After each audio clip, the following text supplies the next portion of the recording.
Ring of fire किस महासागर की विशेषता है? किस महासागर की विशेषता है रिंग ऑफ फायर? ये हिंद महासागर की नहीं है, इसका आंसर है पैसिफिक ओशियन। प्रशांत महासागर की विशेषता ए हो जाएगा इसका। तो देखिए, प्रशांत महासागर के किनारों को सक्रिय ज्वालामुखी क्षेत्र होने के कारण रिंग ऑफ फायर भी कहा जाता है। क्वेश्चन नंबर 2 है, हिमालय पर्वतों के साथ भारतीय प्लेट की सीमा किस तरह की प्लेट सीमा है? बताइए, हिमालय पर्वतों के साथ भारतीय प्लेट की सीमा किस तरह की प्लेट सीमा है? अपसारी सीमा है, रूपांतर सीमा है, महासागरीय महाद्वीपीय अभिसरण है, या फिर महाद्वीपीय महाद्वीपीय अभिसरण है?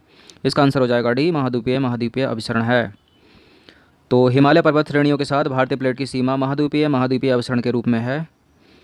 क्वेश्चन नंबर 3 है, प्लेट विवर्तनी के सिद्धांत के अनुसार पृथ्वी के स्थलमंडल को 7 मुख्य प्लेटों व कुछ छोटी प्लेटों में विभक्त किया गया है। ध्यान दीजिएगा, 7 तो मुख्य प्लेटें हो गई। अलग से पूछा जा सकता है कि पृथ्वी के स्थलमंडल को कितनी मुख्य प्लेटों में बांटा गया है, तो इसका आंसर है 7। और कुछ छोटी प्लेटें हैं, कुछ मतलब तो कुछ। निम्नलिखित में से कौन सी छोटी प्लेटों के उदाहरण हैं? इनमें से बताइए, किन में से? इनमें से। अब थोड़ा बहुत अगर पढ़ा होगा तो इनमें से मुख्य प्लेट को छांट लो, फिर एलिमिनेट करके देखो। तो उत्तरी अमेरिकी जो प्लेट है ना, वो मुख्य प्लेट है। मुख्य प्लेट है तो ये तो हो नहीं सकती, तो करो जरा थर्ड को एलिमिनेट। ये नहीं हो सकता, ये भी नहीं हो सकता, इसमें थर्ड है तो क्या? कैरोलिन प्लेट छोटी प्लेट है, अरेबियन प्लेट भी छोटी प्लेट है तो ये हो जाएगा, 2 भी हो जाएगा। नजका प्लेट भी एक छोटी प्लेट है, तो 1 to 4 इसका आंसर हो जाएगा डी। देखिए 1 to 4 हो जाएगा इसका आंसर। प्लेट विवर्तनी के सिद्धांत के अनुसार कुछ महत्वपूर्ण छोटी प्लेटें निम्नलिखित में है। कौन कौन सी हैं वो? कोकस प्लेट छोटी प्लेट है, नजका प्लेट छोटी प्लेट है, अरेबियन प्लेट छोटी प्लेट है, फिलिपिन प्लेट भी छोटी प्लेट है, कैरोलिन प्लेट छोटी प्लेट है, फ्यूजी प्लेट छोटी प्लेट है। तो 6 प्लेटें छोटी प्लेटें हैं, और ये इंपॉर्टेंट क्वेश्चन है।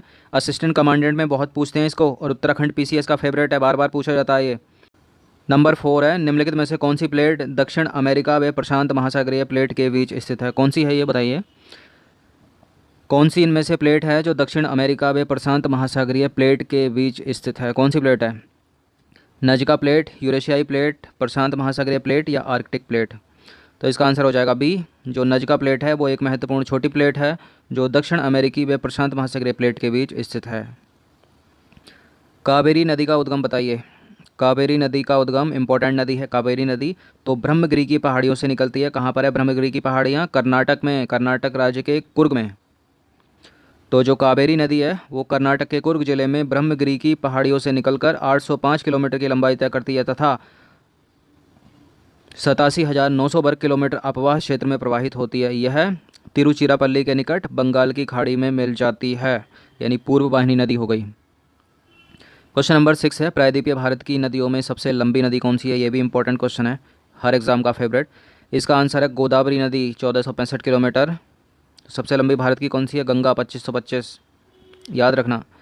तो 1465 किलोमीटर लंबी गोदावरी नदी भारत की दूसरी गंगा के बाद, जबकि प्रायद्वीपीय भारत की सबसे लंबी नदी है। यह कहाँ से निकलती है? त्र्यंबकेश्वर। कहाँ पर है ये? महाराष्ट्र के निकट से उद्गमित होकर तेलंगाना और आंध्र प्रदेश में प्रवाहित होती हुई कहाँ गिरती है? बंगाल की खाड़ी में मिलती है ये भी। क्वेश्चन नंबर 7 है, महाद्वीपों एवं महासागरों के वितरण से संबंधित महाद्वीपीय विस्थापन सिद्धांत किस वैज्ञानिक के द्वारा प्रतिपादित किया गया? बताइए बताइए। 2 से 3 सेकंड का टाइम है, 1 सेकंड, 2 सेकंड, 3 सेकंड, ओवर। तो महाद्वीपीय विस्थापन सिद्धांत जिस वैज्ञानिक के द्वारा प्रतिपादित किया उनका नाम है वेगनर, एल्फ्रेड वेगनर। याद कैसे करोगे? महाद्वीप, जो द्वीप है वो महा है, बड़ा है। वैगनार देखिए आपने गाड़ी, वैगनार में काफ़ी स्पेस है ना उसके अंदर, तो इस तरह से रिलेट करके याद कर लो इसको।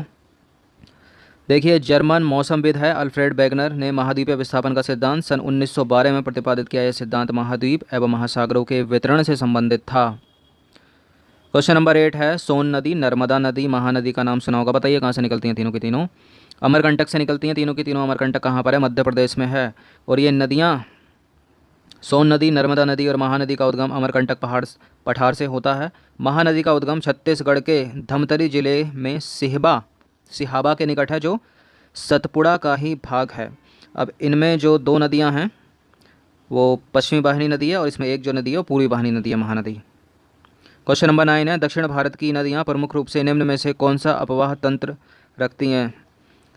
दक्षिण भारत की बात कर रहा है, मान लीजिए इंडिया है, तो ये उत्तरी भारत, ये दक्षिणी भारत। तो यहाँ की जो नदियाँ हैं ना वो वृक्षनुमा अपवाह तंत्र रखती हैं, वृक्षनुमा। तो दक्षिण भारत की नदियाँ मुख्यतः वृक्षनुमा अपवाह तंत्र रखती हैं। वृक्ष कैसा होता है? ये इस तरह से होता है ना वृक्ष, मतलब किधर भी उसकी डाली चलने लगती है। तो इसी तरह से जो दक्षिण भारत की नदियाँ हैं किधर को ही बहने लगती हैं। क्वेश्चन नंबर 10 है, जो नदी शेष अन्य से भिन्न है वह कौन सी है, इनमें से बताइए। तो नर्मदा नदी तो पश्चिम वाहिनी नदी है, सिंधु भी पश्चिम वाहिनी नदी है, ताप्ती भी पश्चिम वाहिनी नदी है, नर्मदा और ताप्ती एस्चुरी भी बनाती हैं। तो महानदी जो है ना, ये पूर्व वाहिनी नदी है, तो ये बंगाल की खाड़ी में गिरेगी और तीनों गिरेंगी अरब सागर में। तो कौन सा डिफरेंस है इसमें, जो डी इसमें हो जाएगा अलग, दूसरे से भिन्न है इन तीनों से। तो नर्मदा नदी, सिंधु नदी और ताप्ती नदी का मुहाना अरब सागर में ही है, जबकि महानदी बंगाल की खाड़ी में अपने डेल्टा का निर्माण करती है। इस आधार पर महानदी अन्य तीन से भिन्न है। इस तरह का प्रश्न भी पूछा जा सकता है। क्वेश्चन नंबर 11 है, निम्नलिखित में से कौन सी बड़ी प्लेट नहीं है, अभी बताया था, देखिए बड़ी प्लेट नहीं है तो छोटी प्लेट होगी। तो नजका प्लेट एक छोटी प्लेट है क्योंकि ये बड़ी नहीं है, तो बी हो जाएगा इसका। देखिए नजका प्लेट एक महत्वपूर्ण छोटी प्लेट है, 6 छोटी प्लेट गिनाई थी अभी और 7 बड़ी प्लेट हैं, जो दक्षिण अमेरिका और प्रशांत महासागरीय प्लेट के बीच स्थित है। प्लेट विवर्तनी की सिद्धांत के अनुसार पृथ्वी का स्थलमंडल 7 मुख्य प्लेटों में विभक्त है, याद रखना। कौन कौन सी है वो 7 प्लेट? आर्कटिक प्लेट, उत्तर अमेरिकी प्लेट, दक्षिण अमेरिकी प्लेट, प्रशांत महासागरीय प्लेट और अफ्रीकी प्लेट, यूरेशियाई प्लेट और इंडो ऑस्ट्रेलियन न्यूजीलैंड प्लेट। याद कैसे करोगे? महासागर है ना हमारे, सॉरी महाद्वीप है ना हमारे, कितने महाद्वीप हैं? 7 महाद्वीप हैं, तो वैसे याद कर लो, उसी की प्लेट बना दो।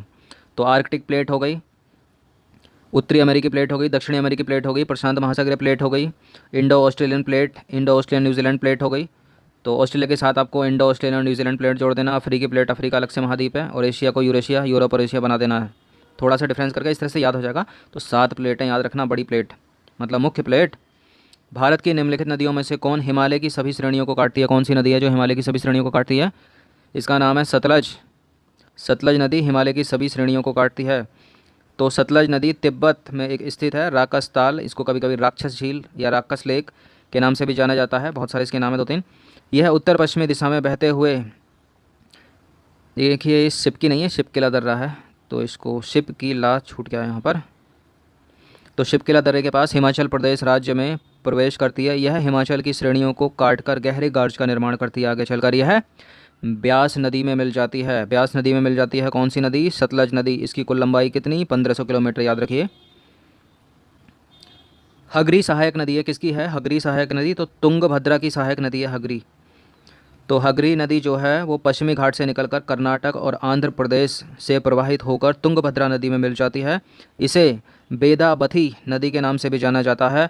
बेदा और अवती नदियाँ सहाद्री से निकलकर पुरा के पास मिलकर बेदावती कहलाती हैं। निम्नलिखित में से कौन सोन नदी का वास्तविक स्रोत है? सोन नदी का वास्तविक स्रोत तो अमरकंटक है। तो शहडोल जिले में अमरकंटक है सोन नदी का वास्तविक स्रोत।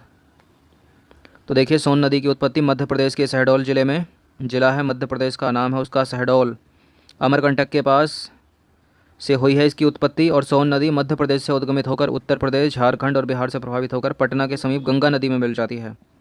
तो गंगा नदी में मिलेगी ये। और इसकी जो प्रमुख सहायक नदी है वो रिहंद है और उत्तरी कोयल, ये नदी का नाम है। नंबर 15 है, निम्नलिखित में से कौन एक कृष्णा की सहायक नदी नहीं है? तो ये इंपॉर्टेंट प्रश्न है जो सहायक नदियों का, आप याद कर लीजिए, इनको रट लीजिए। देखिए बहुत सारी चीज़ें ऐसी हैं पढ़ाई में जो सब कुछ समझ नहीं सकते, उनको रटना ही पड़ेगा आपको, टिप ऑफ द टंग होना चाहिए। गोदावरी की सहायक नदी, कृष्णा की सहायक नदी, कावेरी की सहायक नदी, ब्रह्मपुत्र की सहायक नदी, गंगा की सहायक नदी, सिंधु की सहायक नदी, सतलज की सहायक नदी, इनको आपको रटना ही पड़ेगा। तो भीमा, घाट प्रभा, माल प्रभा, तुंगभद्रा, ये सब कृष्णा की सहायक नदी हैं। बिन यहाँ पर तेल नदी कृष्णा की सहायक नदी नहीं है, क्योंकि तेल नदी जो है वो, तेल नदी कृष्णा की सहायक नदी नहीं है। कृष्णा की प्रमुख सहायक नदियाँ जो हैं वो कोयना है, यारला है, डीना, बरना, पंचगंगा, घाट प्रभा, भीमा, तुंगभद्रा हैं। तेल नदी जो है वो महानदी की सहायक नदी है। किसकी सहायक नदी है तेल नदी? तेल नदी जो है वो महानदी की सहायक नदी है। क्वेश्चन नंबर 16 देखते हैं, हिमाचल प्रदेश से होकर बहने वाली नदियाँ कौन सी हैं, बताइए। जो हिमाचल प्रदेश से होकर बहने वाली नदियाँ हैं वो कौन कौन सी हैं इसमें? तो ब्यास भी हिमाचल प्रदेश से होकर बहती है। चेनाब नहीं बहती है हिमाचल प्रदेश, नहीं चेनाब भी बहती है। तो इसके अलावा और भी ज़्यादा बहती हैं। रावी भी हिमाचल प्रदेश से होकर बहती है, और सतलज भी हिमाचल प्रदेश से होकर बहती है। यमुना भी बहती है। तो इसका आंसर ये भी नहीं हो सकता, ये भी नहीं हो सकता, ये भी नहीं हो सकता, क्योंकि यमुना भी बहती है, बहुत छोटे क्षेत्रफल को काटती है। सतलज भी बहती है, रावी भी बहती है, चेनाब भी बहती है, ब्यास भी बहती है। तो इसका आंसर डी हो जाएगा। तो देखिए रावी, चेनाब, सतलज, व्यास, इसी क्रम में याद करो। यमुना हिमाचल प्रदेश से होकर बहने वाली प्रमुख नदियां हैं। 1 2 3 4 5। क्वेश्चन नंबर 17 है, निम्न नदियों में से कौन सर्वाधिक प्रदूषित है? तो देखिए, ये गोमती भी जैविक मरुस्थल घोषित कर दी गई है उत्तर प्रदेश सरकार के द्वारा। दामोदर भी जैविक मरुस्थल है, लेकिन सर्वाधिक प्रदूषित पूछ रहा तो दामोदर बहुत प्रदूषित है। इसका आंसर हो जाएगा सी। तो भारत की सर्वाधिक प्रदूषित नदी दामोदर है। दामोदर गिरिडीह एवं दुर्गापुर के बीच 300 किलोमीटर लंबे मार्ग में यह जैविक मरुस्थल बायोलॉजिकल डेजर्ट घोषित हो गई है।